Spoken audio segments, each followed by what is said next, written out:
영암교회 구재환입니다. 저는 염려를 너무 많이 하던 사람이었는데요. 부활하신 예수님을 만나 모든 염려를 주님께 맡기고 참 기쁨과 평강을 누리게 된 간증을 하려고 합니다.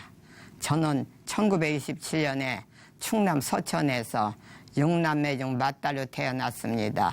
저희 집안은 철저한 유교 집안으로 친정아버지께서 제사를 많이 지냈어요. 저는 동네에서 하는 야학을 공부하여 16살에 초등학교 4학년에 들어갔어요. 그때는 일본에게 나라를 뺏겼던 시대라 자기 성과 이름을 한국말로 부르지 못하게 했어요.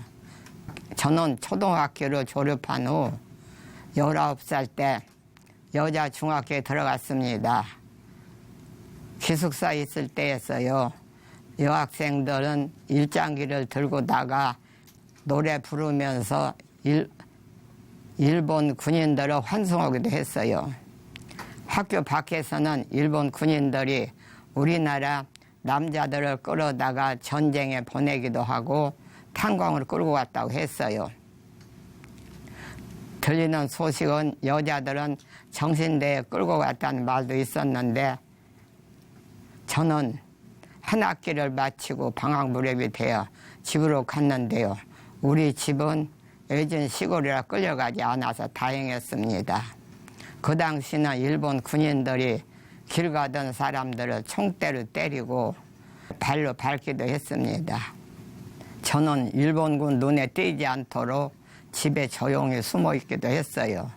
저희 부모님께서는 제가 정신대에 끌려갈까 봐 결혼을 서둘러서 시켰어요. 그러던 중 8.15 해방이 됐습니다. 해방은 됐지만 일본 사람들이 도망가면서 우리나라 사람들 괴롭혔어요. 그 후 몇 년이 지나고 전쟁 소식이 들렸습니다. 저는 6.25 전쟁 때 남편과 이별하게 됐어요. 남편은 어느 날 나가더니 영영 돌아오지 못했습니다. 그 후 저는 전쟁통에 자녀들과 살해가 되기 때문에 염려를 더 많아졌어요. 제가 친정에 있을 때였는데 한밤중에 인민군들이 수류탄과 총을 들고 넓은 마당에 가득하게 들어 닥쳤어요. 그들은 넓은 집안을 샅샅이 뒤지고 어궁이가냥 뒤지더니 없다, 저 여자를 데리고 가자고 하면서 저에게 무조건 조사할 것이 있다고 끌고 갔어요. 저는 둘째 딸을 임신한 채 큰딸을 얻고 그 사람들에게 끌려갔는데 도착한 곳은 파출소였습니다. 파출소에는 경찰은 없고 인민군 옷을 입은 자들이 있었어요. 그 사람들은 내게 몇 가지를 물어보는데 어떤 사람이 오더니 이 사람이 아니야 하면서 집으로 가라고 했습니다. 나중에 알고 보니 그들은 내가 경찰 부인인 줄 알고 데려가서 조사했지만 아닌 것을 확인하고 보내줬습니다. 캄캄한 밤중에 조사받는 동안 저는 벌벌 떨었어요. 애를 등에 업고 뜬 눈으로 밤을 새며 겨우 집으로 왔어요. 그때처럼 두렵고 떨린 적이 없었습니다. 또 친정에서 조금 떨어진 동네에서는 인민군들이 큰 창고에 장로님들과 성도들과 경찰들을 다 몰아넣고 휘발유를 뿌리고 불을 붙여서 사람을 강제로 태워 죽였는데 그 중에는 먼 친척도 있었어요. 전쟁이 거의 끝날 무렵에는 날마다 삐 씻고 폭격기가 요라는 소리를 내면서 무섭게 날아다녔어요. 후퇴하는 인민군들 속에 폭탄을 쏘아 부었어요. 또 그때는 밤에 불을 켜면 폭탄을 쏠까봐 불을 켤 수가 없었었고 불을 켜도 불빛이 새어 나가지 않게 막았어요. 늘 그렇게 불안해서 마음 편히 살 수가 없었습니다. 전쟁으로 모든 사람이 끔찍한 일과 아픔을 많이 겪었지만 저도 염려할 수밖에 없는 힘든 세월을 보냈습니다.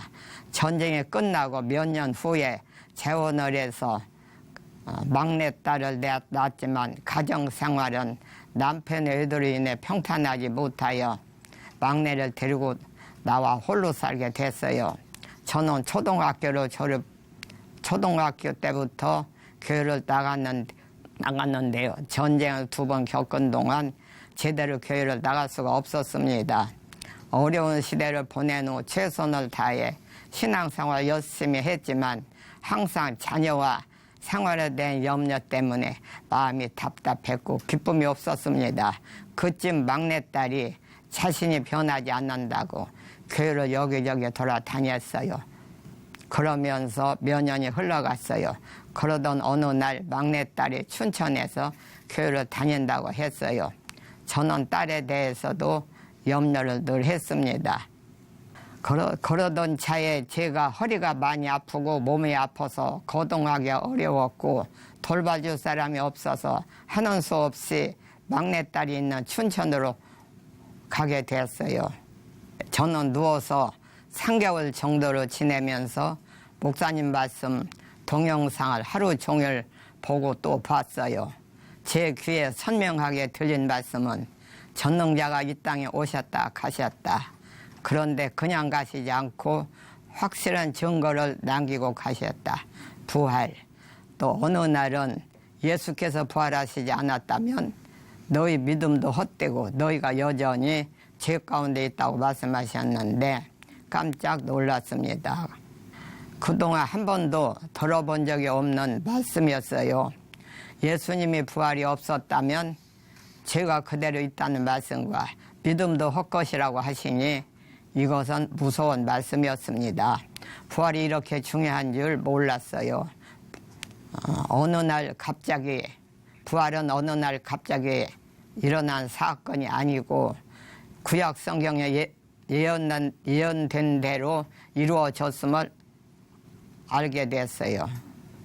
예수님의 부활은 마치 제가 겪은 8.15 해방과 6.25 전쟁처럼 분명하게 일어난 사실로 믿어졌습니다. 부활절에 예수님의 부활을 듣기는 들었지만 예수님의 부활이 이렇게 중요한데 왜 몰랐을까? 저는 그동안 신앙생활 한 것이 너무 허망했어요. 무언가 단단히 잘못된 신앙생활 한 거구나. 속으로 이런 생각을 했어요. 어느 날 목사님의 말씀 동영상을 보는데 어떤 자매가 나와서 십자가가 3개가 있는데 누가 하나님이냐 했어요. 저는 이것을 보면서 예수님이 죽은 것으로 끝났으면 아무것도 아니었구나. 예수님이 부활하셨기 때문에 하나님이 되신 것을 믿을 수 있구나. 성경의 모든 말씀들은 예수님이 부활하셨기 때문에 믿을 수 있는 거구나. 저는 소망이 생겼습니다. 목사님의 말씀 동영상을 이전보다 더 열심히 봤어요. 몸이 많이 아파서 기도하던 중 저를 치료해 주시던 한의사 선생님께 복음을 자세히 듣게 됐어요. 예수님께서는 우리 주인이 되시려고 십자가에서 죽으시고 부활하셨다고 하셨어요. 부활하신 예수님을 마음의 주인으로 믿어야 구원을 받을 수 있다고 말씀하시면서 예수님을 믿지 않고 자기가 주인된 죄를 회개해야 된다고 하셨습니다. 그래서 곧바로 아멘하고 선생님과 함께 기도했습니다. 하나님 아버지 잘못했습니다. 십자가에서 죽으시고 부활하신 예수님이 나의 주인이신데 그 예수님을 믿지 않고 주인도 몰라보고 맨날 내가 주인 되어 염려만 하고 내 마음대로 살아서 용서해 주세요. 다시는 제가 주인 되어 살지 않겠습니다. 예수님을 나의 주인으로 영접합니다. 예수님은 나의 주인이십니다.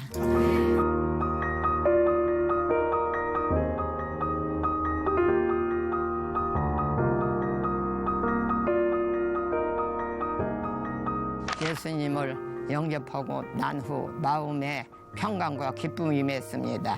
목사님께서는 어느 날 염려에 대해서 말씀하셨는데 무서웠습니다. 마귀가 오는 사자같이 두루 다니면서 염려하는 사람은 상쾌히 한다고 하셨어요. 염려하지 말래요. 주인이 하지 말래요. 말래 하시는데 저는 염려가 이렇게 무서운 줄 몰랐어요.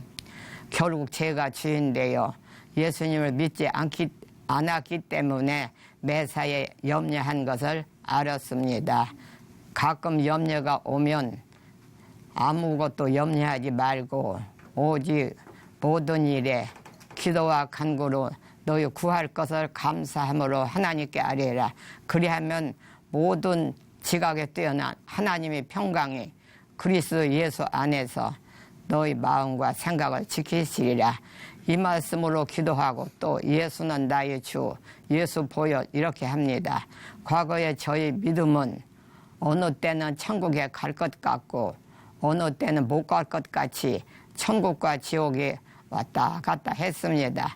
이제는 분명하게 부활하신 예수님이 나의 주인 되셔서 천국은 확실하게 갈 수 있으니 너무 감사합니다. 아멘. 어느 날 막내딸에게 서운한 생각이 들어서 하나님 앞에 하소연하면서 기도했어요. 저는 오래전에 막내딸을 임신했을 때부터 늘 낳지 말아야 될 자식이라는 생각을 했었어요. 그리고 자랄 때도 환경이 어려워서 이 집 저 집 데리고 다니다 보니 구박도 서름도 많이 받고 자랐습니다. 그런데도 저는 까마득히 잊고 살면서 막내딸이 속상하게 하거나 미운 짓을 하면 딸을 미워하고 원망했습니다. 낳지 말아야 되는데 후회를 하기도 했어요. 기도 중에 막내딸이 생명을 하나님께서 주셨다는 마음을 주셨습니다. 생명의 주인이 하나님이신데 딸을 원망하며 미워했고 말로 상처를 주었던 것입니다. 진심으로 하나님 앞에 회개하고 막내와도 서로 용서하고 화해를 했습니다. 저는 두 딸도 예수님을 믿지 않고 스스로 주인되어 살아온 죄를 회개하고 부활하신 예수님을 주인으로 영접하기를 기도하고 있습니다. 어느 때는 몸이 자주 아파서 기도하고 있었는데 지체분이 오셔서 아픈 원인이 무엇이든지 어떤 문제가 있든지 이사야 53장 4절 5절 말씀을 잡고 기도하라고 하셨어요. 예수님께서 모든 문제를 다 이루셨고 또 채찍에 맞음으로 나음을 입었다는 말씀을 잡고 기도하라고 하셨는데 아멘 했습니다. 저는 동생들에게 또 아는 사람에게 기회가 될 때마다 예수님이 부활을 전하고 있어요. 부활을 안다고 듣지 않으려고 하지만 그래도 계속 기도하면서 전하고 있어요. 저는 하나님께 또 공동체에게 감사함을 전하고 싶은 게 있는데요. 교회에서 어르신 나들이를 다녀왔어요. 그때 저는 몸이 너무 많이 아파서 도저히 걸을 수도 없었고 갈 수도 없는데 어느 분께서 공동체가 함께 하니 가자고 하셨어요. 저는 조심스럽게 갔습니다. 하나님의 은혜와 사랑으로 기적같이 나들이를 다녀왔어요. 1박 2일 동안 공동체와 함께한 시간은 제게 평생 잊을 수 없는 행복한 시간이었습니다. 저는 기적처럼 그때부터 건강도 마음도 회복되었어요. 그 후로는 새벽 기도와 모든 예배에 참석하고 있습니다. 공동체와 함께 기도하고 식사하며 하늘 가족으로 함께 누리고 있습니다. 어르신 나들이를 함께 갔던 지체가 제게 이런 말을 했어요. 어머니, 호랑이는 죽어서 가죽을 남기고 사람은 죽기 전에 간증을 남기고 가는 건데 어머니께서 간직을 꼭 하시면 좋겠어요. 안 하시면 천국 문 앞에 가서 땅을 치고 올 텐데 땅을 치고 오려고 해도 거기는 땅이 없으니 어떻게 하면 좋아요. 어머니 꼭 간증을 꼭 하세요. 꼭요. 이런 말을 듣고 보니 제 마음에 감동이 와서 이렇게 간증을 하게 됐습니다. 제가 올해 91세인데요. 이렇게 간증을 통해 복음을 전할 수 있는 것이 너무 감사합니다. 예수님께서 왜 저는